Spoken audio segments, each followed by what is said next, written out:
E fala galera, bom dia, tudo bem com vocês? Vamos para mais um dia de análise do Bitcoin e do nosso mercado cripto, né? A gente tá aí numa quinta-feira, amanhã vai ser um dia muito importante para o Bitcoin porque a gente vai ter vencimento de contratos futuros. E hoje no vídeo a gente vai falar sobre a volatilidade de ontem, sobre a fala do Powell e principalmente sobre o que esperar do Bitcoin para hoje, amanhã e para os próximos dias ao longo do final de semana. Então vem comigo que eu vou passar isso e muito mais logo depois da vinheta.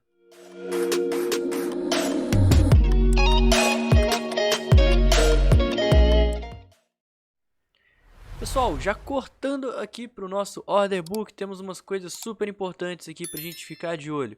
Primeira coisa, estamos próximos a uma região de resistência, né, os 21 mil dólares, e ainda assim a gente está quase que equiparado o número de compradores e vendedores. A gente rompeu aquela figura de cunho ascendente comentada ontem com vocês, mas esse rompimento ele aconteceu sem volume, sem perder níveis de Fibonacci. Ainda mais pelo próprio sentimento do mercado, que mostrava que a maior parte das pessoas estavam operando vendidas e realmente acreditando que esse rompimento ia acontecer. Então, consequentemente, né, ele aconteceu de uma forma bem fraca e a gente já está criando bases de preço, né? Então, hoje eu vou passar alguns níveis gráficos importantes que o preço precisa romper para a gente ter uma continuidade de alta e, consequentemente, ver o Bitcoin respirar mais um pouquinho. Falando em questão de tokens, né, os 19 mil dólares continua sendo o nosso suporte mais forte. 20k, um número psicológico que já não segura muita coisa, né? A gente viu ontem o preço passar para cima, para baixo dos 20 mil dólares bastante, chegou até os 19.700, 19.600, não me lembro agora de cabeça. E logo agora já está acima dos 20.600 de novo. Pontos de resistência, a gente tem os 21k e para cima só os 22, tá? Então dos 21 até os 22 é um nível crítico para o preço. E subindo disso, olha como que a quantidade de tokens dos 23 até os 24 diminuiu. Porque as pessoas viram que se a gente fizer esse pivô, a tendência do Bitcoin no curto prazo é de fato ficar de alta. E consequentemente elas não vão querer vender, elas vão querer aproveitar aí esse movimento para estar vendendo o Bitcoin um pouquinho mais caro. A gente vai estar numa região sem resistências, então acho que a gente superar os 22 mil dólares seria extremamente importante para o preço. Passando no nosso S&P 500, ontem eu falei sobre a fala do Powell, né? A fala do Powell aconteceu justamente aqui, olha só, às 10h30, que é quando abre o mercado, olha a candle das 10 horas e a candle das 11 horas. Foi um momento onde o Powell estava fazendo o discurso e ele se mostrou bem flexível aí com relação à questão da inflação, não tão rígido, não tão agressivo, né? Falou que realmente é um problema que eles querem sanar e eles vão fazer de tudo aí para estar ajudando a economia, que eles não estão fazendo isso para tentar ter uma recessão e nem coisa do tipo, mas sim para fazer a economia andar. Nada que a gente já não sabia, nada que ele não vem falando, ele não falou nenhuma novidade, então o mercado encarou isso como uma coisa positiva e a gente está tendo aqui um cenário bem bullish no S&P 500, né? A gente fez o nosso fundo e desde que a gente fez aquela mínima do pânico, né, um fundo duplo, olha só, a gente está subindo. E o que eu tô de olho agora no S&P 500? Quanto mais o S&P 500 subir, maior a probabilidade do Bitcoin também subir. Eu queria ver o S&P 500 iniciando um movimento de alta com um volume ascendente, tá? Eu acho que essa é a parte mais importante aqui para a gente começar a conversar, porque a partir do momento que o S&P subir, a gente já vai ter resistências muito nítidas, a gente vai ter a região das médias, a gente vai ter as regiões aqui de Fibonacci, e que são pontos importantíssimos para o preço, tá tentando subir o máximo que ele conseguir, por isso a importância do volume para estar fazendo aí uma base de preço e está conseguindo dar uma respirada, porque a gente teve excelentes ações, excelentes papéis aí lá do mercado internacional, da Bolsa de Valores americana, que ficaram baratos, subvalorizados com essa queda. Consequentemente, os investidores aproveitam esse momento de pânico para se expor um pouquinho mais, né? Enquanto está todo mundo vendendo no prejuízo, achando que o mundo vai acabar, quem realmente entende aproveita e sabe que isso é momento de compra. Então, caso isso aconteça, a gente vai começar a buscar pelo nosso topo descendente no semanal, assim como o mesmo pode acontecer no mercado de criptomoedas. Então, caso a gente tenha esse movimento de alta com volume, muito provavelmente a gente vai começar a buscar por esse topo descendente aí no semanal e as criptomoedas podem ir pelo mesmo caminho. Hoje eu não vou passar na dominância de uma forma muito delongada, né? Porque o cenário dela continua a mesma coisa. Enquanto o Bitcoin estiver consolidado, a dominância ela vai ficar meio consolidada também. E as pessoas não vão saber se vão investir em Bitcoin ou então nas altcoins, mas uma coisa é fato, a dominância ela tá assim esticada, olha só, a gente já caiu bastante, né? Estamos fazendo um fundo ascendente para poder estar vendo o capital aí voltar a tender a ir para o Bitcoin, coisa que a gente vem vendo desde o começo desse ano, né? Desde que começou uma queda mais acentuada. Enquanto a gente tiver nessa tendência de baixa no mensal, tendência de baixa no semanal, tanto no mercado tradicional quanto nas criptomoedas, juntamente com recessão de lá do dólar, guerra na Rússia e na Ucrânia, lockdown na China, né? A gente vai continuar vendo o capital migrar para o Bitcoin e por isso eu estou buscando maior exposição no Bitcoin. Passando nele, tem pontos importantíssimos para olhar com vocês. Primeira coisa de tudo, hoje é quinta-feira, dia 23, amanhã é sexta, 24, que vai ser a última sexta-feira do mês.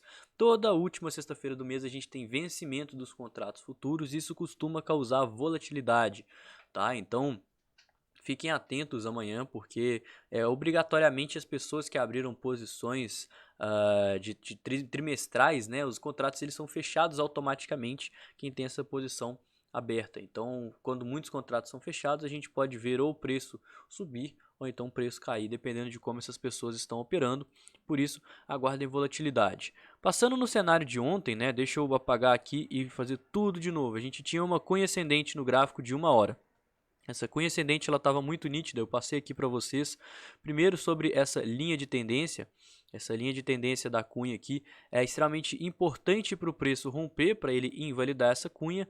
Não invalidamos, rompemos a cunha. Beleza, rompemos a cunha, começamos a cair, mas observa que foi uma queda sem volume, né? A gente estava caindo, estava rompendo essa cunha, mas a maior parte do volume estava abaixo da média, né? A gente só chegou aqui no fundo, olha só, as candles de fundo foram quando a gente teve uma candle acima da média.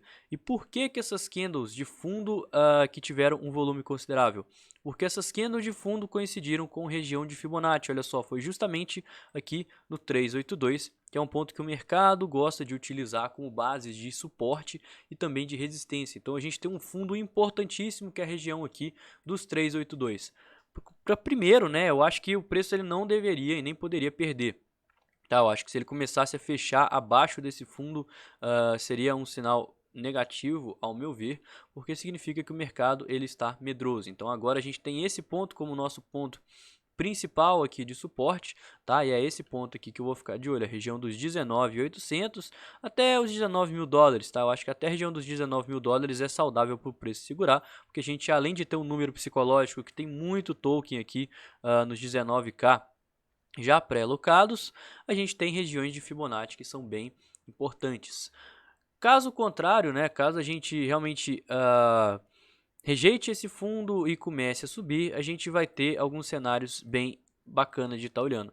Primeira coisa é essa linha de tendência, tá? Essa linha de tendência que eu vou traçar aqui agora com vocês, né? Eu vou limpar o gráfico de novo para ficar mais fácil de ver.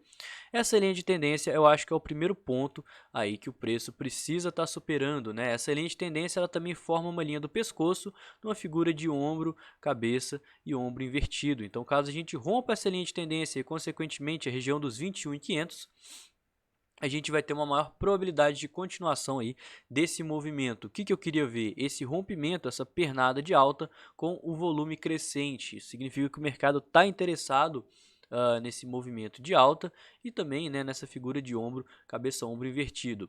Segunda parte que a gente precisa estar rompendo, a região entre os 22 e os 23 mil dólares, tá? Essa red zone aqui que eu comento com vocês também é extremamente importante para o preço estar superando. Então, voltando aqui com a Fibonacci.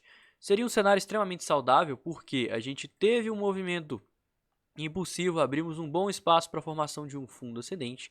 Poderíamos ter formado esse fundo ascendente na região próxima aos 382 de Fibonacci, ou seja, os touros não deixaram o mercado cair muito, fizeram a base de preço muito próximo à resistência dos ursos, então isso torna o risco-retorno favorável para se estar rompendo essa resistência. E juntamente, né, com esse rompimento de resistência, a gente tem muita gente shortando. Galera, quando a gente criou essa base de preço, olha só, a gente criou essa base de preço, tivemos muitas liquidações, tivemos muita gente saindo do mercado, olha como é que o Open Interest caiu, como que o Long Short Ratio subiu, isso são ursos fechando posições. E agora que o mercado está subindo e está chegando próximo a resistências novamente, a gente tem a nossa queda do Long Short Ratio e o aumento no Open Interest.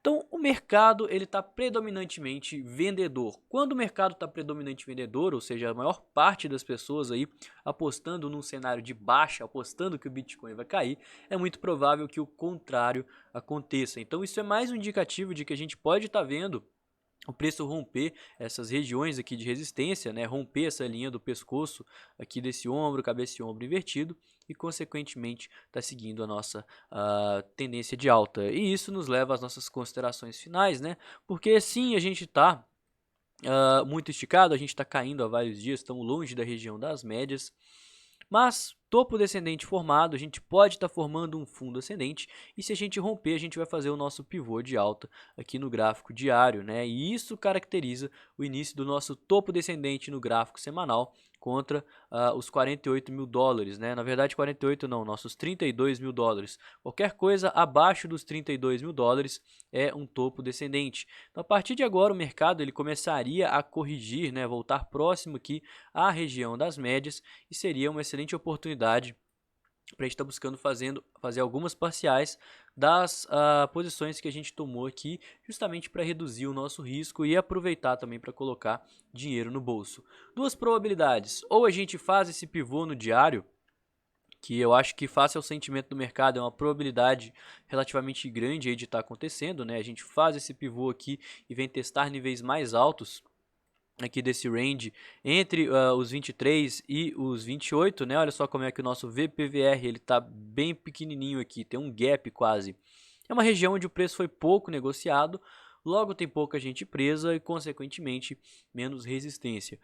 Caso contrário, né, caso a gente rejeite, rompa essa mínima e siga caindo, a gente tem dois pontos muito importantes e em ambos a minha estratégia segue sendo compra. Primeiro, o nosso próximo suporte vai ser a mínima do pânico, que é os 17.600. Quanto mais perto dos 17.600, mais eu vou querer entrar devido ao risco retorno favorável.